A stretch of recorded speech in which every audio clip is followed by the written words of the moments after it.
കരുവാരക്കുണ്ടിൽ വീണ്ടും കടുവ ആക്രമണം. തൊഴുത്തിൽ കെട്ടിയിരുന്ന കാളയെ കടുവ കടിച്ചു കൊന്നു. ഇല്ലമ്പള്ളി ചെറിയാന്റെ തൊഴുത്തിൽ വളർത്തിയിരുന്ന അബ്ദുൾ കരീമിന്റെ കാളയെയാണ് കടുവ ആക്രമിച്ചത്. അടിത്തറയുള്ള ബന്ധങ്ങൾക്ക് ഉറപ്പുള്ള വിശ്വാസം. Koolath tiles, marbles, sanitary ware and CP fittings. Karuvarakundu പാന്ത്രയിലാണ് വീണ്ടും കടുവയുടെ സാന്നിധ്യം കണ്ടെത്തിയത്. തൊഴുത്തിൽ കെട്ടിയിരുന്ന കാളയെ കടുവ കടിച്ചു കൊന്നു. ഇല്ലമ്പള്ളി ചെറിയാന്റെ തൊഴുത്തിൽ വളർത്തിയിരുന്ന അബ്ദുൾ കരീമിന്റെ കാളയെയാണ് കടുവ ആക്രമിച്ചത്. കഴിഞ്ഞ ദിവസം രാത്രിയാണ് തൊഴുത്തിന് പുറത്ത് കെട്ടിയിരുന്ന കാളയെ കടുവ ആക്രമിച്ചത്. ശബ്ദം കേട്ട് സമീപവാസികൾ ഉയർന്നതോടെ കടുവ ഓടിമറഞ്ഞു.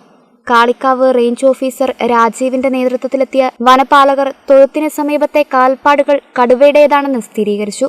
ഇവിടെ നിന്നും 100 മീറ്റർ അകലെ തങ്ങൾപ്പടിയിൽ വനംവകുപ്പ് സ്ഥാപിച്ചിരുന്ന ക്യാമറയിലും കടുവയുടെ ദൃശ്യം പതിഞ്ഞിട്ടുണ്ട്.